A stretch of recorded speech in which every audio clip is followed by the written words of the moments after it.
Good morning, everyone. This is Biz Chicks TV. This is the place where you can find tips and tools to help you do business better. We're here to help you run a profitable business that's fun to run and to take the hassle out of your hustle.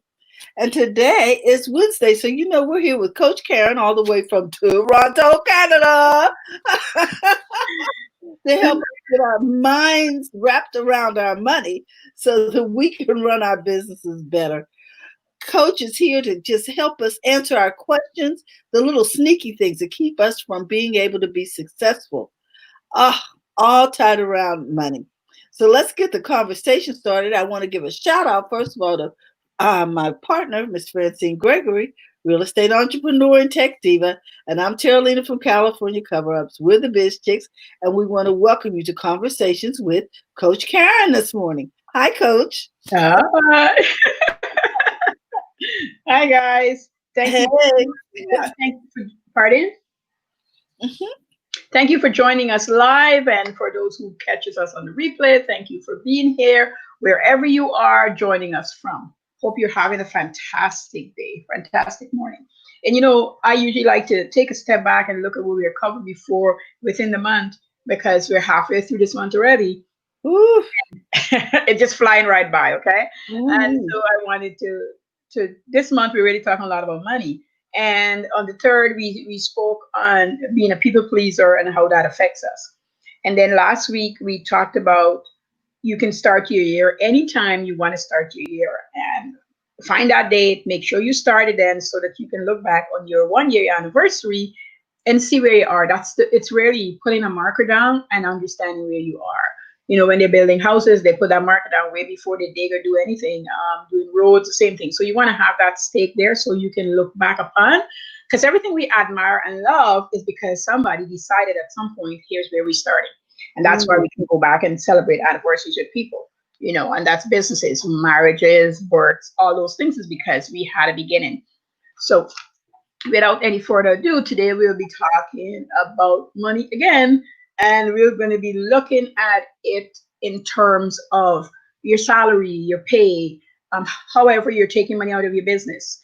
And Mhm. since we have decided a date and we know how we're going to set up things to start, we definitely have to talk money because when you're creative, so we can answer three questions today, but let me make a segue. And when you're creative, you really think about the processes, the beautiful thing you're creating and how it's making you feel, and all of that is good because that gives you the energy.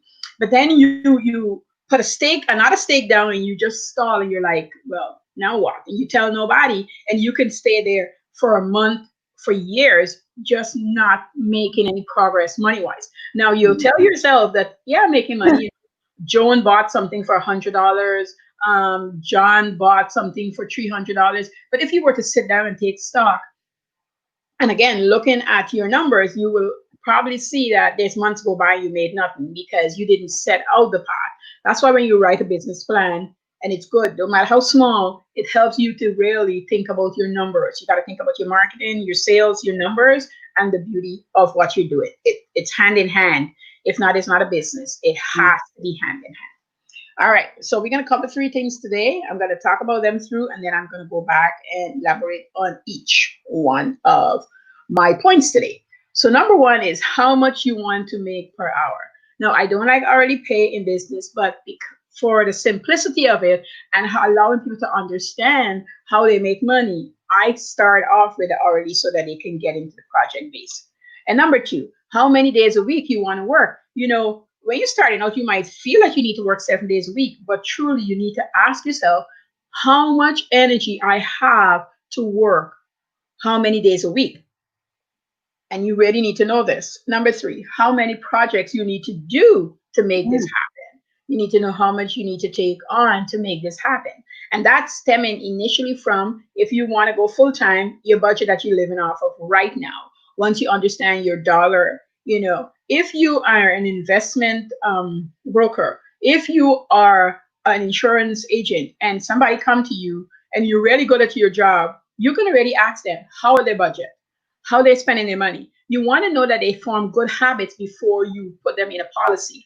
And the reason is you don't want them to default in the policy. You're doing this because this is what you want to do. And so if you're good at your job, you really want to ask them these questions.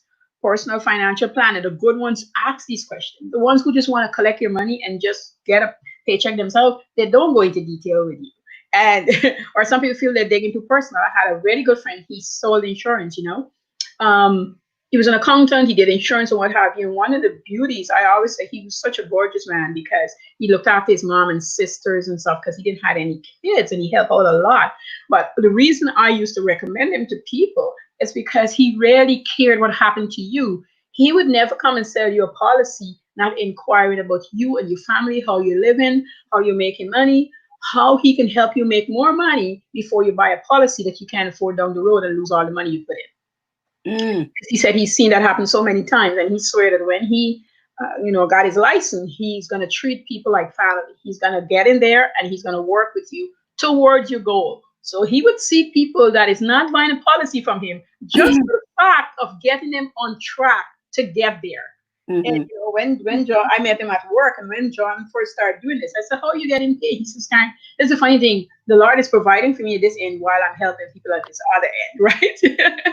I'm not making money here, but for some, God always makes sure I can eat. He makes sure I have money to send for my mom, and he makes sure I'm helping out any way I can." And that's how he had lived his life. What a great guy. Every time I think about it, some really good people in this world. All right. So moving right along, how much you want to make per hour? And people come up with a number and they'll give me a number. And I'm saying, how much do you truly want to make? Do not let the number scare you. And most time when they come with a number, I will have them multiply that number by 4 once we have a discussion. Because yes, it's part of my scare tactic into scaring them into feeling how it feels to have big money, but it's also to showcase to them that what they think their need is never really is. I mean, unless you're a retiree, unless you paid your mortgage off, unless you don't have a car payment, there is these things, these big items that add up on your list, right? That you need to pay for. So you have to understand. I'm a touchy-feely person, but you can't let that stand in the way of making your dollar. And I'm going to give a couple of scenarios in that same area of money before I go any further. So let's say you're making, I'm going to go to the smaller amount first. Let's say you are making, in Canada, the minimum wage is $14 an hour. You're making $14 an hour. And you are traveling to and from work 5 days a week. And you're making $14 an hour. It's not a lot of money because what you're probably making is around $9 to $10 an hour. By the time all kind of things come out for that money, transportation, EI, taxes, and all that stuff, you're really not making that. So once you get down to the numbers and you look at them, you start seeing that's not what I'm making. That's not what I'm really making. Okay, let's switch over to the business person. Or kind I don't travel anywhere, I don't go anywhere. Well, if you're creative, you're collecting supplies, you're going and get it. I know Corona has slowed you down, but you still were going and get it. And if you weren't and you were getting it online, you're still paying for things because shipping and handling is not free. It's just included in the pricing. And they just worry with you because they don't want you to keep bugging them that, can I get shipping free? They just figure how to calculate it. That's all. You're paying for shipping and handling. You have this. It don't make no business sense for you not to pay when they are paying UPS and Purelator and all these other people, that has to drop your stuff off, right? So you're paying for it. So you have to understand all of that. So if you are, and I've spoken to people who I sit down with their numbers, and when we're finished, they were making pennies on the dollar because of the goods they're charging. Material wasn't counted, the time spent in it wasn't counted, and we were like, no wonder they weren't able to meet all their bills at the end of the month or in the middle of the month because enough money wasn't coming in. And so their job is one or two things. You either have to produce more at a rapid pace to be able to sustain yourself, or you change up and you market differently, better, you get better at it and you stay focused on it because that's really the key to building and growing you. And if you're coming from the work environment and that's your mentality, you really have to do a mind switch in the understanding of how you're doing business. I tell everybody, I keep repeating it. When you start a business, you are a sales rep on commission. That's it. You don't work, you don't produce, you don't make no income. And you got to be mindful of that. When you know the take-home pay that you need, and know the pay you need to make per hour, it makes your hour more valuable to you. It makes you focus on that hour to know what has to be done that's going to be profitable in your business in the long run. So, so important.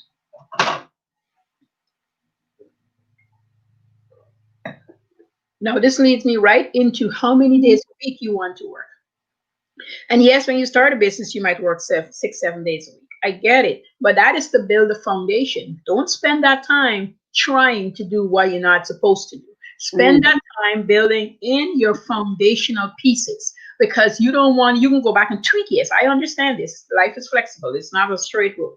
But I want you to build out your foundation so that you understand that for this chunk of time, 90 days, 180 days, I'm going to work 6 to 7 days a week. But then I'm going to cut back to 5 days a week. And then I'm going to cut back probably to 4 days a week. And I want you to implement those, because you need rest periods, you need learning time, and you need to take that time to get that in. It's no magic. It's not going to come from anywhere. It's 24 hours we all have, and you have to spend that 24 hours sensibly. And I'm going to tell you, every roadblock is going to come. Every roadblock is going to come your way. Your job is to position yourself and understand it. The roadblocks is mainly emotional and mental versus physical. Physical happens, but main blocks are mental and emotional. They are bigger blocks than the blocks you can actually see. And so, therefore, they're harder for a lot of people to move, because sometimes you can't even explain to somebody who hasn't experienced anything similar your blocks, because you don't have the wordage for it yet. You don't understand what's holding you up. So you can't explain it to the person. It's like going to the doctor and something is happening to you, but you can't quite tell the doctor what's happening. You know it's happening. You're trying your best to explain it. You see the puzzle on your doctor's face and you're like, why doesn't she get it? Well, he or she has got that symptoms have so many different meaning in the textbook.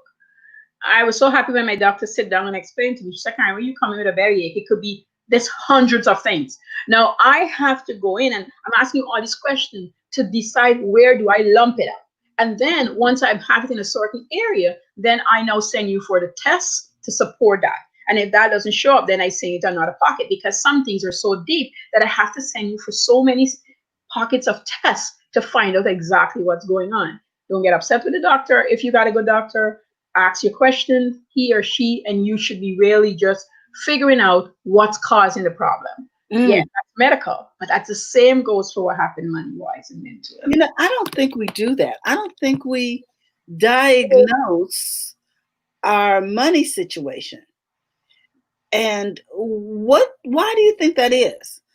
I know when I was going through it and there was not enough money to make ends meet, my thing was, if I just ignore it and keep working harder, it'll go away. Yes. And it's the opposite that you need to do, because your brain, again, remember I talk about your brain a lot, your brain is shutting down because you're pressuring with stuff that it doesn't want to handle. Now, if you hit it head on and you forge through it, it can't do anything but yield to you. And then all of a sudden, the pressure subsides gradually. Okay. Doesn't stay there. I know I grew up very poor, and I know, when we weren't all the time, but when we get there, it was this stagnant place with just junk and gunk in it, and we then attract all the other gunk and skunk in it, so it just stayed stagnant for a long time. And what that means, it's very precious. One of the biggest things when you're struggling in life, when you're having a hard time in life and your pennies can't meet where it has to be, and one person, if it's a big group of people and one person was able to, that person feels so guilty that they try to help everybody, which means they help nobody. But they don't know that they're not helping anybody. They think they're helping everybody. You're not helping anybody. Stop right there, because I think I got a couple of people over here on the watch party. I want to say hi to Robin and Regina and Linda.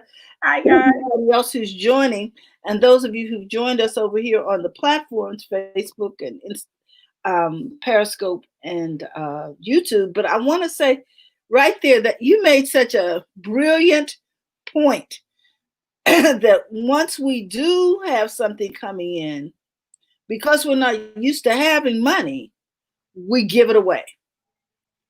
or we're not used to being paid for the skills that we truly have, or the things that come so easy to us, which we said the other day are our gifts um, given to us innately, but people want to pay for those gifts. I mean, an orange tree just makes oranges naturally, but we come for the gift, and we're willing to pay for the gift. But because we're not used to having money, is it that we're not used to receiving? Oh yeah, that's part of the big problem.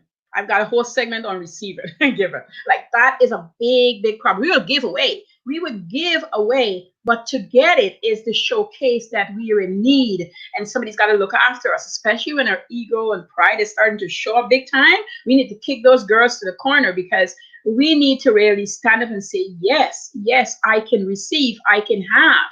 It didn't matter how little it. That's why my principles were written to tell people you can keep money in your pocket. You can look somebody in the eye, and you don't have to lie to them. If you can do it, you can tell them, yes, I got $20, but I'm not giving it to you.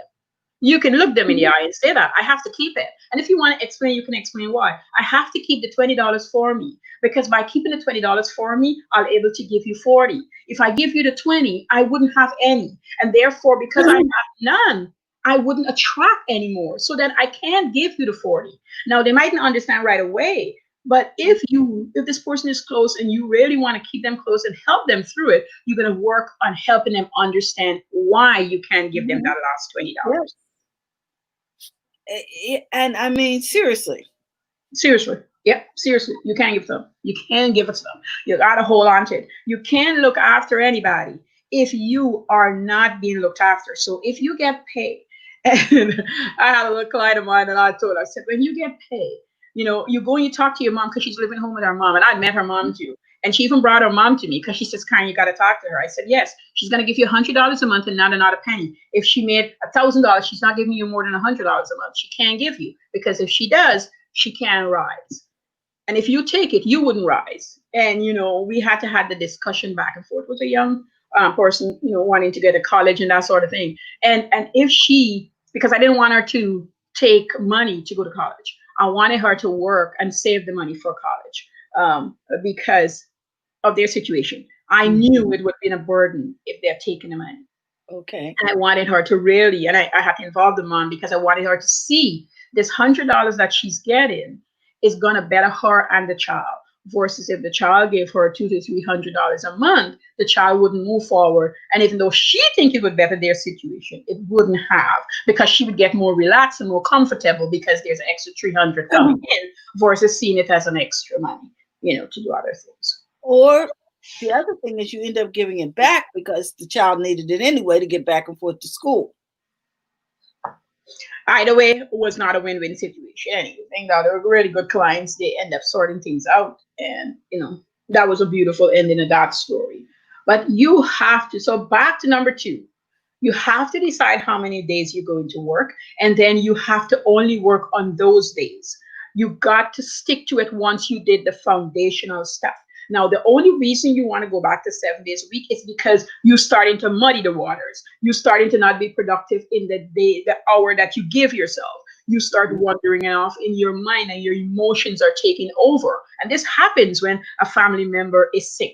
This happens when if you're the person driving somebody to the hospital. Mm-hmm. But you have to be so diligent on yourself that the stuff that's happening, which is just an effect of what's going on inside of you, you can take care of. So case in point, my dad had eye surgery and I was the one driving him back and forth when he was alive to the doctor for treatment and what have you. And I would go with my books. So while he's in there, while this is happening, I can write. I can build up my content. I can get my classes written. So I am not losing that time.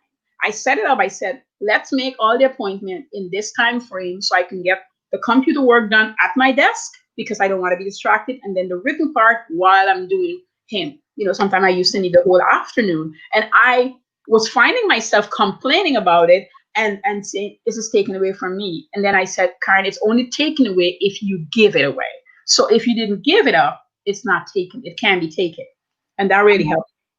I think that this is something that we need to do more of.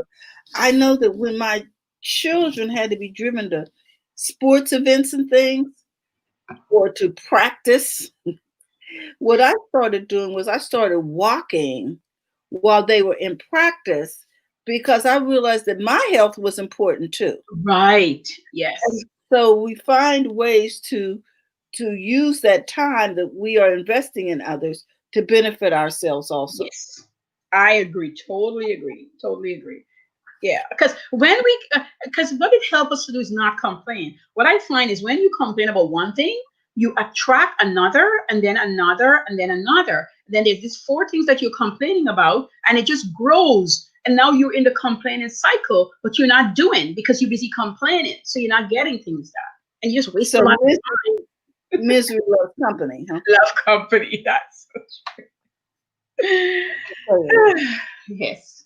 Okay, so number three, moving right along, was how many projects you need to do to make this happen. Whatever mhm. your business is, if it's a service business, you got to know what you need to take on to make this happen. If it's product, you need to know how much you have to build, make, produce, or buy from somebody else to sell back. You got to know that number. You have to understand it. Understand it. How much you're investing, how much is the true profit after everything comes out of it, and how Mhm. many of that you need to sell Mhm. to be able to make this happen. And I this like is to say currency is both time and money. yes. I don't think we realize that. We say it a lot, Mhm. but do we treat it that way? How can we treat it better? You know what I mean, coach? Yes, yes. How can we treat time and money How can we treat time like money? like money? Because and I'm big on signs because I think when it's in your head, you keep thinking it's just like list, right? I make a list because even though it's in my head, I miss things. That's why I make a list. So I encourage people, put it up on your wall. And if you say I don't have a wall, I say put it next to you.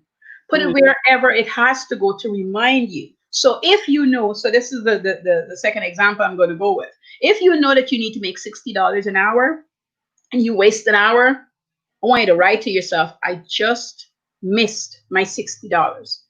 I just mm, missed my $60. I wasted an hour. And this is not to be hard on yourself. This is not to punish you because most people go into this other end. No, this is facts. You decided to pay yourself $60 an hour, and now you've lost that. Now let's multiply that by four. That's $240 if that was what you want to pay yourself an hour that you've just lost. mm. Maybe because a friend called you and you were on the phone with her for an hour when you could have simply said, listen, girl, I'm so happy to hear from you. Could I talk to you around 6:30? Are you going to be free then? Because that's when work finish and, the family and stuff. That's it. Don't go into explanation. Matter of fact, if you're starting this business and you did what I talked about last week, you should have called up all your friends and family. That's what I did when I started back working from home. And I said, listen, guys, I just want to let you know I'll be working from home. And look, I'm going to start 7 in the morning. I'll finish around 5:36. Now, I can't talk to you around that time either because I'll be doing dinner, getting the kids off to bed. And around 8 to 9 is the time I could talk to Okay. anybody. Yeah, it's the window I have to be social. So I think this is really important now with so many people working from home for the first time on a regular basis. We've had situations where we had flex time where we might be working from home 1 or 2 days, but now that we're working from home almost every day of the week, Yes. Yes. people see our cars in the driveway. They see us in the front yard or coming back with the groceries. And, oh, I can call her anytime. She's off because of all that's going on. No, you're running a business, Yes. a profitable business that's fun to run. Yes.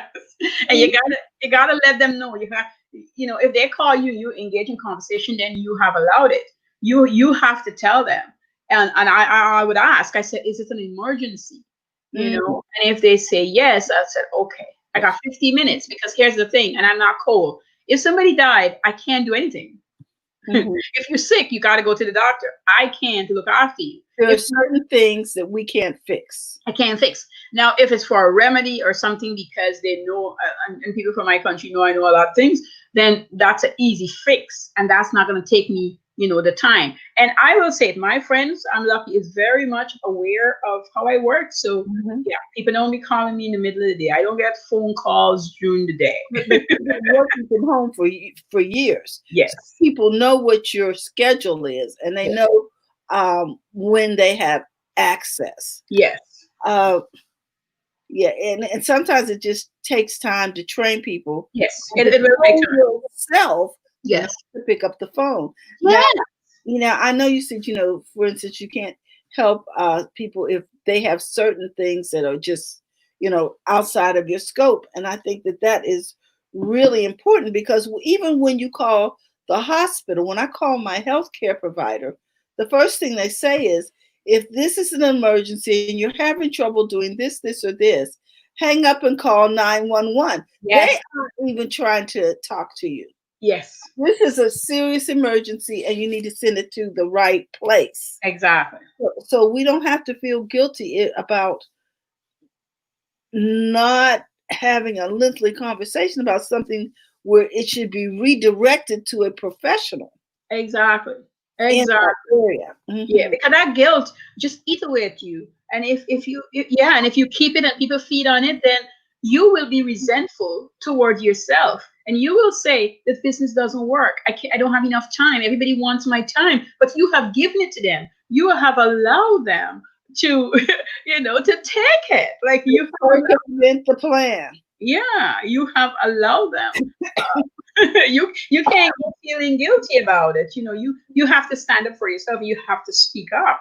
As I said, I love my dad dearly. I do for my mom, my kids. I love them Mhm. dearly, but I'm very upfront in what's happening and when I can and what's going to happen and how this is going to look. And if it means multiple conversation, I mean, right now there's lockdown, there's no daycare, so I'm helping with my granddaughter, but there's continuous conversation with me and my daughter and how it has to be, how it has to show up. That's why I can still come here on Wednesday, because this is non-negotiable. I'm teaching on Wednesdays. How do we make this look? How do we make this happen? Here's what you have to do. Here's how you have to make it work. Here's how we as a family have to make it work, because I still have to work. I'm not a retired grandma.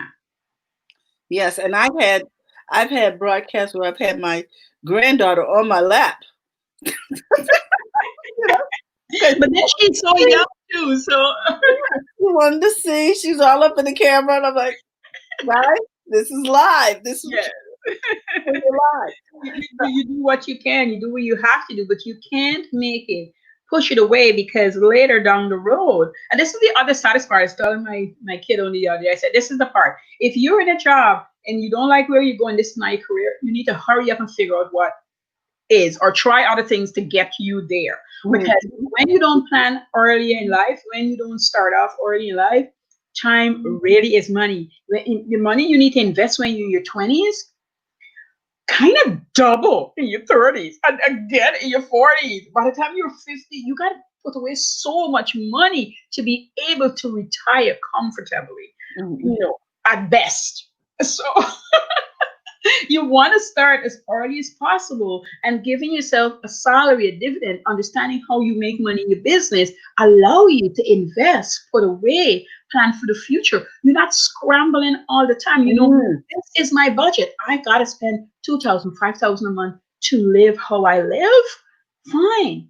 I need to make this amount of money to do that Mhm. every month, every single month. So if it's going to take me 6 to 9 months to get there, then when I get there, it has to be consistent. So Mhm. take the time to do the foundational work. And that is not only physical, that's mental, that's emotional. You need to get those things in place. Yes, it's going to be a little flex, but you need to get them in place. And trust me, if you're your only cheerleader, I write up something like that on my personal page yesterday about being your own cheerleader. And if you have to be your own cheerleader, it's going to hurt, it's going to burn, you're going to be sad, you're going to be upset, but you have to cheer you on, because sometimes that's when other people come and cheer you. You got to cheer you on. You just have to do. If that's where you need to be, that's where you need to be. And if you need a cheerleader, Karen is here. I like cheering people on. I know what that feels like.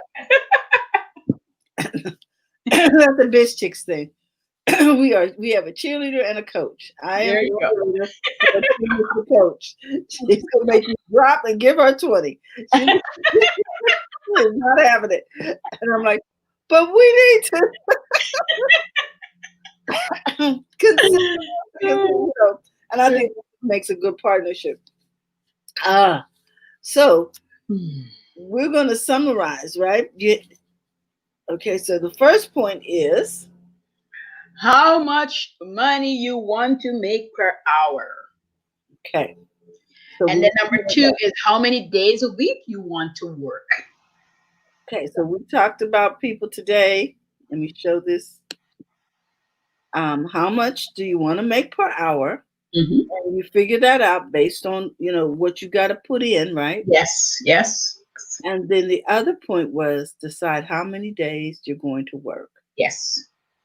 Okay, because for a lot of people, this is a side hustle. Yes. Yes. In addition to their 9 to 5. Exactly.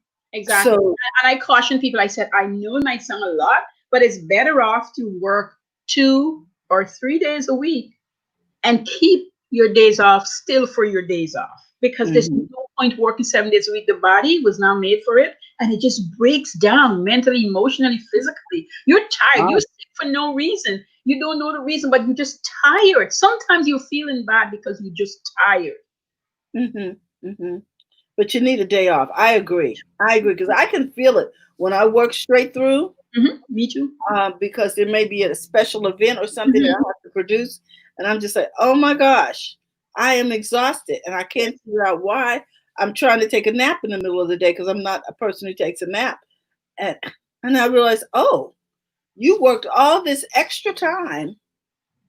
You didn't let your brain relax. Yes. And it does take a toll. I agree. And the next week you can't function as well. So why burn 1 week, and then you can't function the next week? There's this book called something about burn rate. I'm gonna look for the name. I read it. I got this as a gift last Christmas. Because what I do in my office, I have a book list running. I see a book I want, I put it on my list. And it's not too much I need. So my family always look at my list and give me the books. I think I got 2 things on the list that I haven't gotten yet, but nearly everything on my list, somebody has gifted it for me either for my birthday or Christmas, which is fabulous because I love to read. That's good. Yes. Oh my goodness. So that's what we covered today, guys. Currency is both time and money, and you want to be mindful.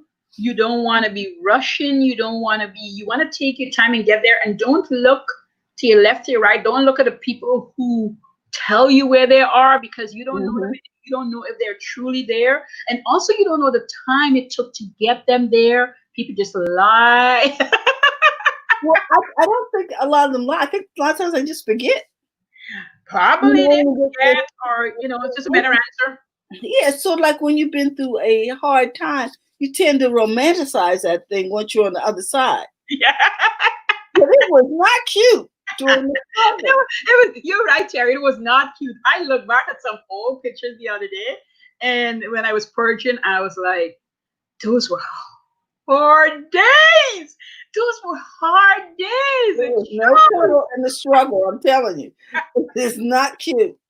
But we tend to look back, because sometimes I think about, all of the things I did as a mom, a working mom. Oh my gosh, I don't know how I did it. You don't know. You don't know when you're in that flow. You don't know. You don't know how I did it. Yeah, you really don't know. And we didn't have what people have today. You gotta really cherish what you have today, because people like us who went through it and know it is helping you say, hey, you don't have to have you don't have to do it that way. I'm sorry I modeled that. Yeah. Oh my God. Hard. We did it hard. So now you guys get a chance to see that you don't relax. Yeah. Yes. Brenna, if you're in here, I want you to know I did finish your mask, and I will be calling you this morning. Hi, Brenna. Hi, everybody who popped in. Thank you so much for joining us. So with that, if there's nothing else, guys, I want to remind you that you can find Coach Karen everywhere on the web under Profits in Daily. Yes. And so we want you to search for her, follow her under Coach Karen Fern. If you cannot find, I'm going to see if I have a banner here. Well, I can create a banner. Listen, guys, Terry is techie. Okay. I'm learning. She is doing great stuff. She's been here now. She's been handling everything. I want to congratulate you, Terry, because you've been on it. Yep, It has been I've a been learning watching you curve. grow, and I just want you to know I appreciate you. I'm like, this lady is on it. Thank you so much for the shout out. We've been producing a lot of shows for people because of the whole thing of having to go online unexpectedly and they need assistance. And so that's one of the things that Biz Chicks does. So Right. here I am producing a show most of the time. So thank you so much for acknowledging that my learning curve is getting much better. It is. So if you're looking for Coach Karen, you can find her under Profits in Daily. Yes. Or you can look for her under Karen Fern, and I'm going to put that up there too. By the way, you will find if you need to talk about your money, mindset shifts, getting your business off the ground, and I got my courses coming up at my school open, but sometimes people just need to have a chat to understand where they are. Yeah. We really need, sometimes we just need to talk, one-on-one. Yes. Yeah. Okay, so in addition to that, I want you guys to know that if you're looking to join Biz Chicks, you can text Biz 33777 and we'll be glad to take your membership in Biz Chicks. With that, we want to remind you guys, don't forget to go to the front of your own line. We'll see you tomorrow. Oh, wait a minute, we got someone here, sis. Yeah. Hi, Brenna. Yeah. We love you, Brenna. Yeah. So with something to clean your house in a non-toxic way, you need to talk with Brenna. She's got all the products. In fact, Lakeisha's having a housewarming party online for Norwicks on Thursday evening. So yeah, so come on in and see her new home. She's going to do a what do you call it? A walkthrough. She's going to let us see her house. Beautiful. So happy for her. And we love Brenna. So that's a great combination. I love right there. I love the way they collaborated on that. Okay, so Lakeisha will get products and we'll get to see her new house and Brenna gets business. It all works together for the good. All good. Okay. So we want to remind you again, don't forget to go to the front of your own line and we'll see you tomorrow with Happy Healthy Habits with Robin Shimizu and friends. Yep. Okay, so let's roll the brain.